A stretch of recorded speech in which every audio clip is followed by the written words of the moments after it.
അപ്പോൾ ഈ ഒരു വീഡിയോ നമുക്ക് പേഴ്സൺ യൂസ് ബി എങ്ങനെ ക്രിയേറ്റ് ചെയ്യാൻ നോക്കാം. പേഴ്സൺ യൂസ് ബി ക്രിയേറ്റ് ചെയ്യാൻ വേണ്ടിയിട്ട് 2 ഫയൽ ആവശ്യമുണ്ട്. ഒന്ന് കാലി ലിനക്സിൻ്റെ ലൈവ് iOS ഫയലും രണ്ടാമത്തത് റൂഫസ് എന്ന് പറഞ്ഞ ടൂളും. ഈ 2 ഫയലിൻ്റെ ലിങ്കും ബ്രോഡ്കാസ്റ്റ് ചാനലിൽ ഉണ്ടാവും. അല്ലെന്നുണ്ടെങ്കിൽ കാലി ലിനക്സിൻ്റെയും അതുപോലെ തന്നെ റൂഫസിൻ്റെയും ഒഫീഷ്യൽ സൈറ്റിൽ കയറി കഴിഞ്ഞാൽ അവിടെ നിന്ന് ഡൗൺലോഡ് ചെയ്യാൻ പറ്റും. അപ്പോൾ പേഴ്സൺ മോഡിലേക്ക് ബൂട്ട് ചെയ്യാൻ വേണ്ടിയിട്ട് പെൻഡ്രൈവ് കണക്ട് ചെയ്തിട്ട് റൂഫസ് ഓപ്പൺ ആക്കുക. അപ്പോൾ ഇവിടെ പെൻഡ്രൈവ് ഡിജിറ്റ് ആയിരിക്കുന്നത് കാണാനായിട്ട് പറ്റും.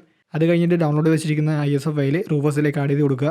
താഴെയായിട്ട് പേഴ്സണൽ സ്റ്റോറേജ് ആഡ് ചെയ്യാൻ വേണ്ടിയിട്ട് ഓപ്ഷൻ കാണാം. അതിൽ നിങ്ങൾക്ക് എത്രയാണ് വേണ്ടതെന്ന് വെച്ച് കഴിഞ്ഞാൽ അത് സെറ്റ് ചെയ്ത് കൊടുക്കുക. ഇത്രയും ചെയ്ത് കഴിഞ്ഞിട്ട് താഴത്തുള്ള സ്റ്റാർട്ട് ബട്ടൺ ക്ലിക്ക് ചെയ്താൽ മതി. അപ്പോൾ പെൻഡ്രൈവ് ഓട്ടോമാറ്റിക്കായിട്ട് ഫോർമാറ്റ് ആയിട്ട് റൂഫസ് ബാക്കിയുള്ള പ്രോസസ്സ് നോക്കിക്കോളും. അപ്പോൾ ഇത്രയും സിമ്പിളാണ് പേഴ്സൺ യൂസ് ബി ക്രിയേറ്റ് ചെയ്യാൻ വേണ്ടിയിട്ട്. പക്ഷേ ഇത് ബൂട്ട് ചെയ്യണമെന്നുണ്ടെങ്കിൽ നിങ്ങൾ ലാപ്ടോപ്പിനകത്ത് ബയോസിൽ ഒരു സെറ്റിംഗ്സ് ചേഞ്ച് ചെയ്യണം.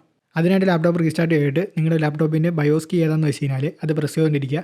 അപ്പോൾ ചേഞ്ച് ചെയ്യേണ്ട സെറ്റിംഗ്സ് ഏതാണെന്ന് വെച്ച് കഴിഞ്ഞാൽ സെക്യൂർ ബൂട്ട് എന്ന് പറഞ്ഞ ഓപ്ഷൻ ഉണ്ട്. അത് ഡിസേബിൾ ചെയ്തിടുക. ഈ ഒരു സെറ്റിംഗ്സ് ചേഞ്ച് ചെയ്തിട്ട് ബയോസിൽ നിന്ന് സേവ് ആൻഡ് എക്സിറ്റ് കൊടുക്കുക. അപ്പോൾ ലാപ്ടോപ്പ് റീസ്റ്റാർട്ട് ആയിട്ട് വരും. ഈ ഒരു സമയത്ത് നിങ്ങളുടെ ലാപ്ടോപ്പിൻ്റെ ബൂട്ട് ഓപ്ഷൻ ചേഞ്ച് ചെയ്യാനുള്ള കീ പ്രസ് ചെയ്തുകൊണ്ടിരിക്കുക. എൻ്റെ ഇരിക്കുന്ന MSI ലാപ്ടോപ്പിൻ്റെ ബൂട്ട് ഓപ്ഷൻ ചേഞ്ച് ചെയ്യുന്ന കീ എന്ന് പറയുന്നത് F11 ആണ്. അപ്പോൾ ബൂട്ട് മെനു വരും. അതിൽ നിങ്ങൾ കണക്ട് ചെയ്തിരിക്കുന്ന പെൻഡ്രൈവ് സെലക്ട് ചെയ്ത് കൊടുക്കുക. സെലക്ട് ചെയ്ത് കഴിയുമ്പോൾ കാലി ലിനക്സിൻ്റെ ലൈവ് ഇൻസ്റ്റാളർ ഓപ്പൺ ആയിട്ട് വരും. അവിടെ ലൈവ് സിസ്റ്റം വിത്ത് USB വെർഷൻസ് എന്ന് കാണാനായിട്ട് പറ്റും. അത് സെലക്ട് ചെയ്ത് കൊടുക്കുക. സെലക്ട് ചെയ്ത് കഴിയുമ്പോൾ കാലി ലിനക്സ് ബൂട്ടായിട്ട് വരും. ഇതാണ് പേഴ്സൺ ബോട്ട്.